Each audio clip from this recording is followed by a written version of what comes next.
इसे तो बुखार है, ये ठंडी के मारे कांप रही है, ये तो मर जाएगी। मैं क्या करूं?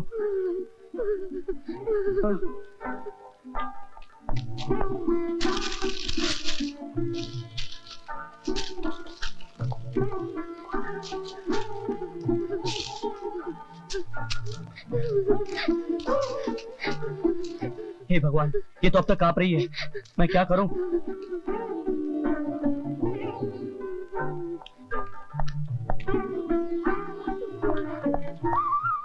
इस तेल की मालिश करने से शायद इसके जिस्म में गर्मी आ जाए, लेकिन मुझे इसके कपड़े उतारने होंगे।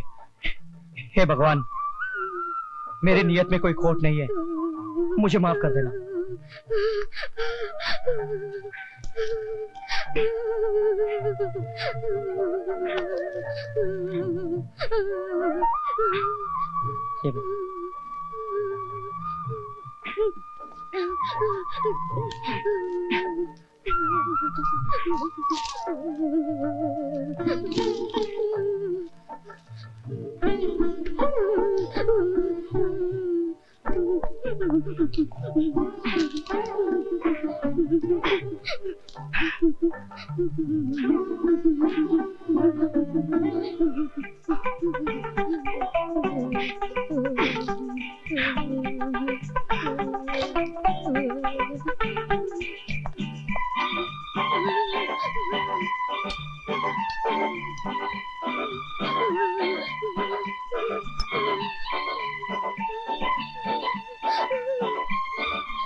सो गए, अभी ये सुबह तक बिल्कुल ठीक हो जाएगी।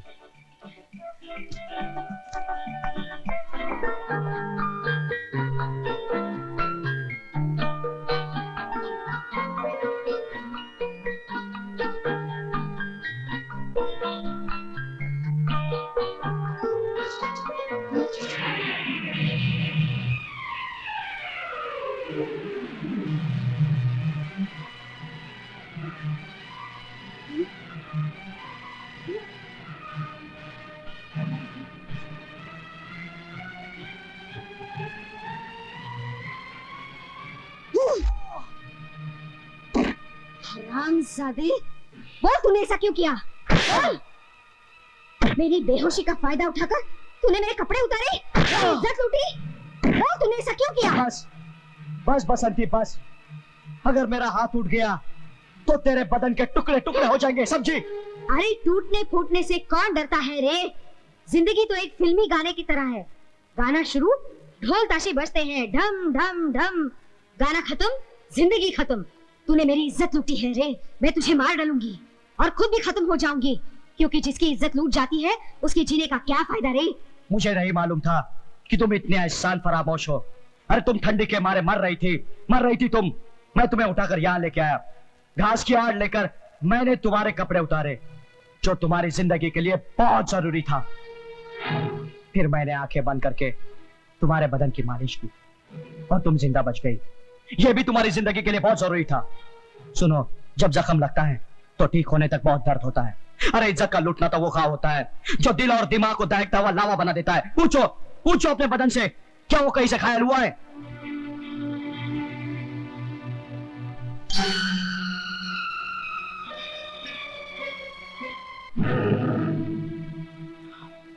मुझे माफ कर दो, मुझसे गलती हो गई। इसने मेरा गुस्सा देखा है, अब प्यार भी देखेगा।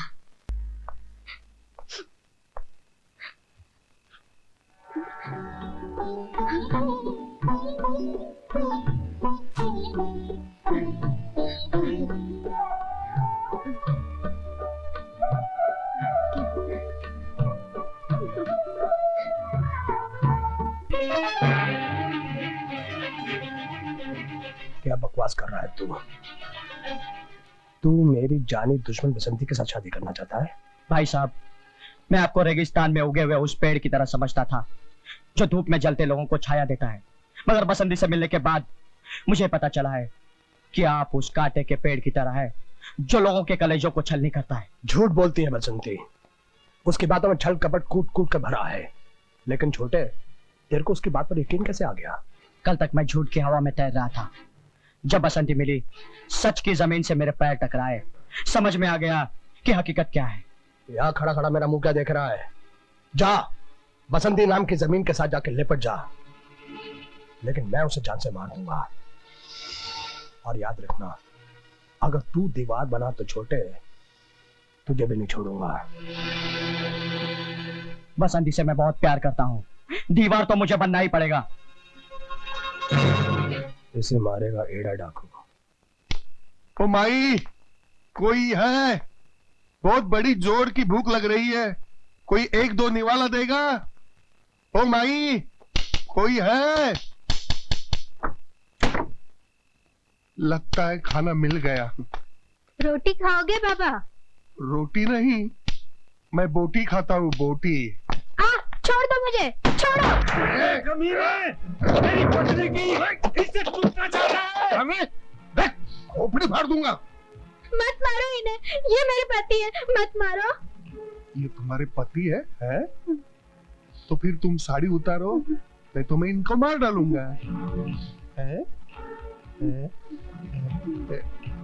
उतारो, नहीं मारू।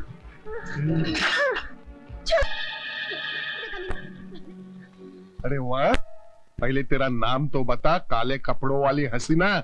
और रूप है मेरे 3, एक तांगे वाली, एक बसंती बंदूक वाली, एक बसंती मुजरा वाली। तूने जो ये जुल्म किया है, इसकी सजा मैं तुझे दे के रहूंगी। मैं कोई केले के पेड़ का पत्ता नहीं हूँ जो तू मुझे नोच लेगी। सोच ले, मैं हूँ डाकू एड़ा, जो तूने मुझको छेड़ा, तेरे जीवन में मचा दूंगा पखेड़ा। अब मैं इसके साथ साथ तेरी भी इज्जत लूट लूंगा और तुझे भी ठिकाने लगा दूंगा। मिल गया, बापू के कातिल को मारने का बहाना मिल गया, वो निशाना मिल गया जिसकी मुझे तलाश थी। तू इस नारी की इज्जत को नोचना चाहता था ना? मैं तुझे ऐसा निचोड़ूंगी जैसे घुले हुए आम को निचोड़ा जाता है। अपनी जवानी पे रहम कर। जहां पर यह पहाड़ी हाथ रख दूंगा, वहां की हड्डी माचिस की तिल्ली की तरह टूट जाएगी। जिंदगी किसी बेवफा हसीना की तरह रूठ जाएगी। आज तेरी जिंदगी तुझसे रूठ जाएगी। मैं तेरा सीना फाड़ कर रख दूंगी।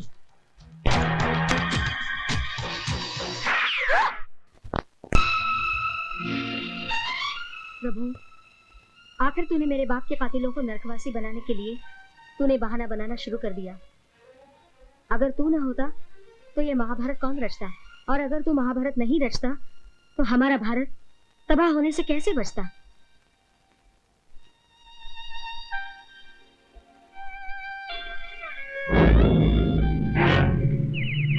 मर गया ना एड़ा डाकू?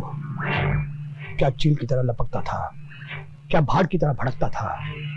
इस बसंती डाकू ने उसकी जिंदगी का दिया बुझा दिया। लेकिन राजा साहब, ताज्जुब की बात है, एड़ा डाकू की लाश को नोचने वाले कुत्ते, बिल्ली, चील, कव्वे, यहाँ तक के गिद्ध सब के सब मर गए। वो कैसे? क्या एड़ा डाकू जहर खाता था? नहीं राजा साहब, बसंती अपनी गोली में बारूद के साथ साथ जहर भी मिलाती है, ताकि गोली खाने वाला अगर गोली से बच गया तो जहर से जरूर मर जाएगा। बहुत जहरीली है ये सुसरी बसंती, लेकिन कोई तो उसे मारने वाला होगा। हाँ है, अगर उसे कोई मार सकता है तो वह सिर्फ 56 छुरी।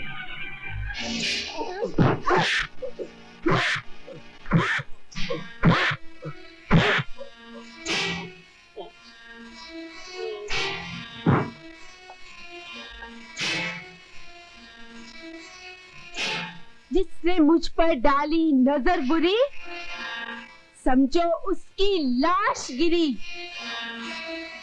लोग कहते हैं मर्द मार हूं मैं, और नाम है मेरा छप्पन छुरी।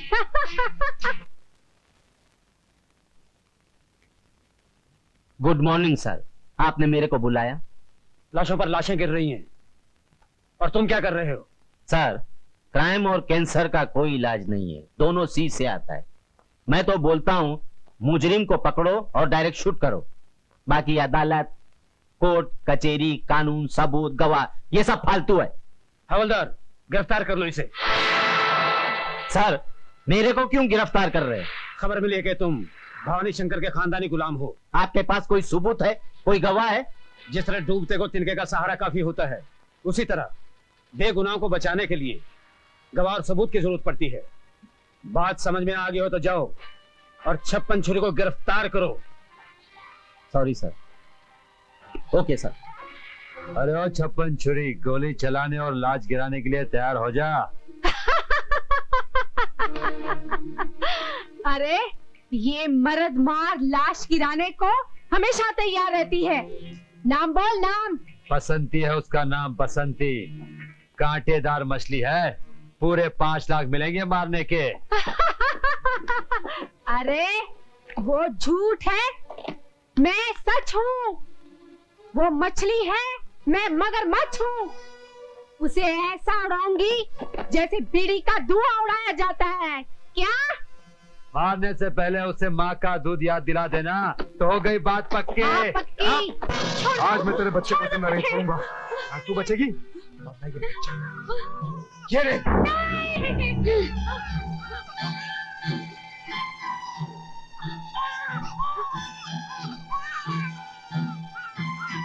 ले माँ, अपना बच्चा संभाल।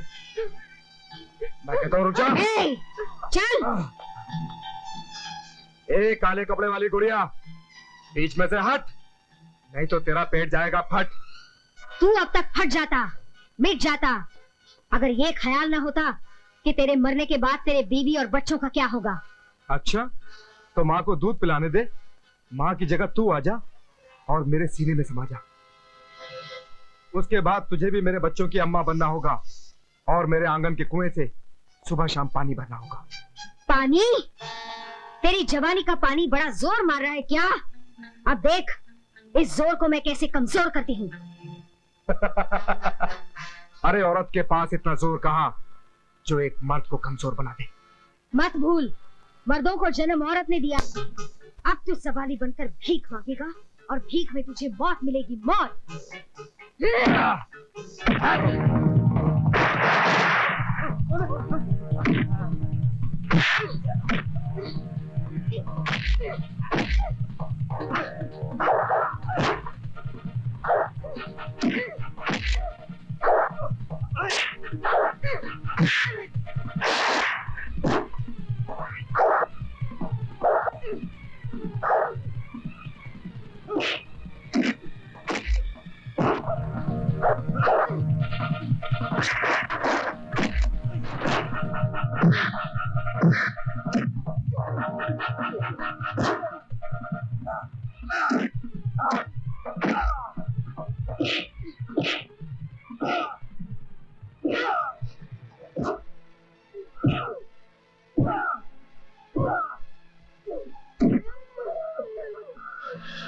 जय श्री कृष्ण। माँ के दूध को गाली देने का यही अंजाम है कमीने।